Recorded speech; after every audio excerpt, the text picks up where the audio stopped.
If chaos, drama, and emotional roller coasters feel more attractive to you than calm, stable love, that isn't a random bad taste in people problem. It's your nervous system chasing what it secretly learned to call home. Most people who are consistently drawn to toxic partners share one thing in common.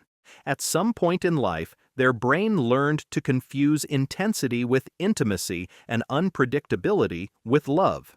That might have started with emotionally inconsistent parents, a home where love and criticism lived side by side, or early relationships where you had to work hard just to feel good enough.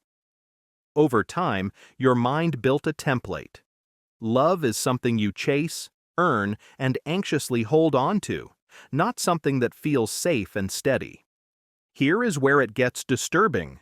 Toxic relationships literally hook your brain's reward system the way an addiction does.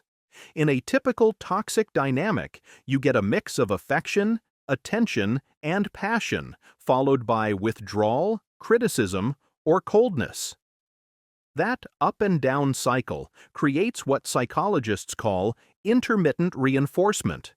Your brain gets dopamine and bonding chemicals in short, intense bursts, which actually makes you cling harder to the person who is hurting you. Your body starts craving the high of their approval, so the rarer and more unpredictable it becomes, the more obsessed you feel. This is also the foundation of trauma bonding. You become deeply attached to someone precisely because they are the source of both pain and relief. When they hurt you and then repair things with apologies, affection, or intense intimacy, your brain links them with safety after danger, which forges a powerful emotional chain. The longer this goes on, the more your nervous system learns that the only way to calm the anxiety is to go back to the person who created it in the first place. That is why even highly intelligent, self-aware people can know a relationship is unhealthy and yet feel physically panicked at the thought of leaving. Childhood attachment patterns play a massive role in why you feel that weird, magnetic pull toward people who are bad for you. If you grew up with caregivers who were warm one moment and distant, critical, or unpredictable the next, you may have developed an anxious or disorganized attachment style. As an adult, that often looks like craving closeness, fearing abandonment, overthinking every text, and feeling hooked on people who give just enough affection to keep you chasing them. When a healthy, consistent person shows up, they can feel boring simply because your nervous system is wired to associate tension and emotional chasing with romance. On top of that, repetition compulsion quietly keeps you repeating the same story with different characters. At a deep, unconscious level, you may keep choosing partners who feel like an emotional echo of your past. The critical parent, the withdrawn caregiver, the emotionally immature adult, because part of you is trying to win this time. If you can get this person to stay, to choose you, to finally love you properly, it feels like proof that you were never unlovable to begin with. The tragedy is that this attempt to heal the old wound by recreating it only keeps it open and bleeding. Low self-esteem and a deep hunger for validation also make toxic people feel unusually attractive. If you secretly believe you are hard to love, not enough, or too much, a partner who swings between idealizing you and devaluing you will fit that inner script perfectly. When they love bomb you with intense attention, compliments, or affection, it feels like you're finally being chosen, and that high temporarily silences your self-doubt. When they then pull away or criticize you, you don't walk away. You work harder because your self-worth is now hooked to their approval. Toxic personalities are often very good at sensing exactly where your boundaries are weak. If you struggle to say no, feel guilty for having needs, or are used to overgiving to keep the peace, you are a magnet for people who take more than they give. They may start by mirroring you, seeming like the perfect match, then gradually test how much disrespect, inconsistency, or emotional absence you will tolerate. Each time you accept poor treatment and stay, you silently teach them, and yourself, that this is what you think you deserve. Familiarity is another disturbing reason you fall for the same type over and over again. The dysfunction feels like home. If your early environment was chaotic, critical, or emotionally unstable, a calm, emotionally available partner can actually trigger discomfort or even boredom. Your brain has learned to relax in chaos and tense up in peace, so when someone is kind, consistent, and clear, you might feel suspicious, restless, or unattracted, even if you logically know they're good for you. That's not proof the healthy person is wrong for you. It's proof your nervous system is calibrated to dysfunction. There is also the cultural and media trap, stories that romanticize jealousy, emotional volatility, and can't live without you intensity as proof of true love. When movies and social media glorify partners who chase, fight, break up, and reunite in dramatic fashion, stable love can look unexciting by comparison. Over time, you may start equating anxiety with passion and calmness with a lack of chemistry, so you unconsciously gravitate to relationships that keep your emotions on edge. The problem is that what looks like passion on the surface is often just unhealed trauma playing itself out.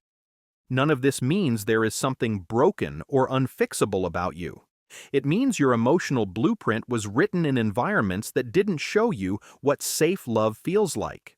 The patterns that are destroying your relationships today probably once helped you survive. Being hyper-alert, overgiving, people-pleasing, or clinging were strategies to keep important people close and avoid abandonment. Those strategies might have protected you as a child, but in adult relationships, they keep you stuck with partners who benefit from your inability to walk away. Breaking this pattern starts with radical honesty.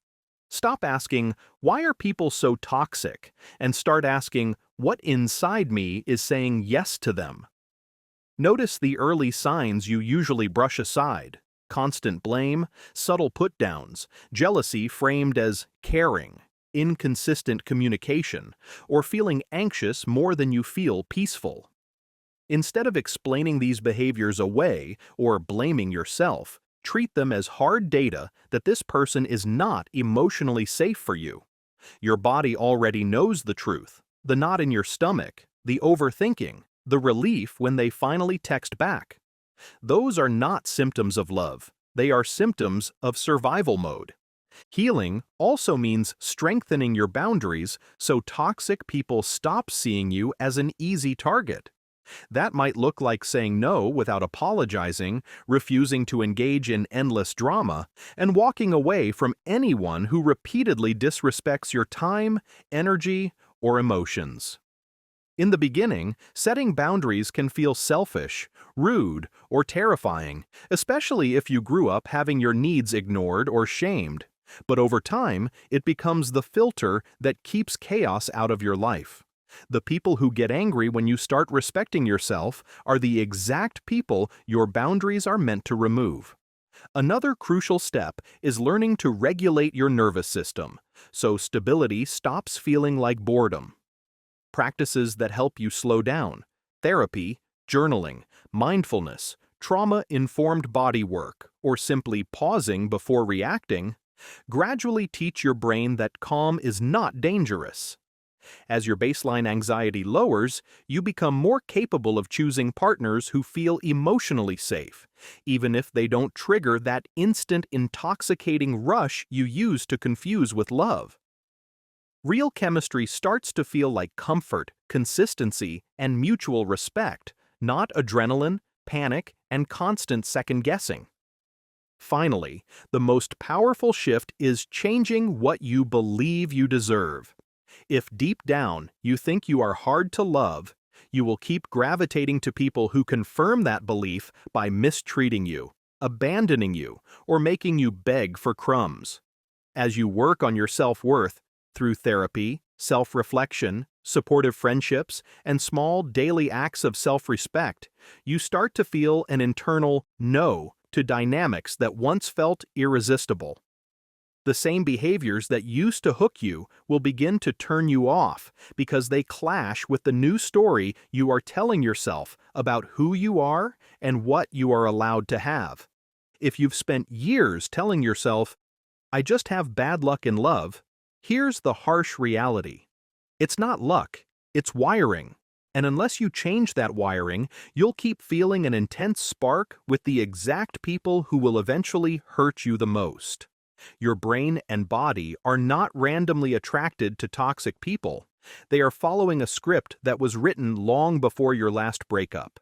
That script was shaped by how you first experienced love, safety, attention, and rejection. If love once meant walking on eggshells, working hard to be seen, or settling for crumbs of affection, then chaos doesn't just feel normal now, it feels weirdly comforting.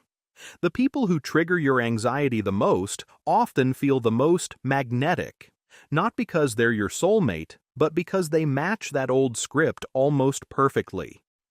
Notice what happens in your body when a toxic person texts you after being distant. Your heart races, your breathing changes, you suddenly feel awake, focused, alive. That rush isn't love. That's your nervous system lighting up because it sees a chance to finally earn the connection it's been obsessing over. Then notice how it feels with someone stable, slower, calmer, less dramatic. You might even feel confused, like, why don't I feel that crazy spark? You're not bored. You're understimulated by the lack of danger. Your body has learned to confuse the feeling of being triggered with the feeling of being in love. This is why part of you clings even harder when things get bad. The more unpredictable someone becomes, the more your brain chases their approval, just like it would chase the next hit of a drug. That's the dark side of those on and off relationships, where every reunion feels intense and passionate. Your system gets rewarded for staying, even though the situation is slowly draining your self-worth. You don't just miss the person, you miss the emotional roller coaster that came with them. And that's exactly what keeps you stuck. If you zoom out, you might see the same pattern repeating across different people. Maybe you keep ending up with partners who are emotionally unavailable, controlling, hot and cold, or secretly resentful and critical. At some point, this stops being a story about them and becomes a mirror showing you what your unconscious is drawn to. That doesn't mean you're to blame for their behavior, but it does mean your healing begins where your choices begin. You're not choosing toxicity on purpose, but you are choosing what feels familiar, and familiar doesn't always equal healthy. Here's the twist. Your type is often just your trauma wearing a different face. The person who feels instantly like home might feel that way because, emotionally, they are home. The same instability, the same emotional hunger, the same feeling of never quite being enough. The urge to fix them, heal them, or love them into changing is really an urge to rewrite your own story. If you can finally make this kind of person stay, it feels like proof that you were worthy all along. But every time they repeat the same hurtful patterns, the opposite message sinks in. That you are still not enough, still too much, still impossible to love in the way you secretly crave. Imagine Sarah, who grew up with a father who was charming when he wanted something but vanished for days when he didn't. Now, every guy who flakes on plans or ghosts her for a weekend sends her into a frenzy of double texts and excuses. She calls it passion. It's actually her chasing the ghost of dad's approval. Or take Mike, whose mom alternated between smothering affection and icy silent treatment. Today, he's addicted to girlfriends who blow hot and cold because steady kindness makes him feel smothered, like he's losing his freedom. These aren't coincidences, they're blueprints etched into the brain before you even knew what dating was.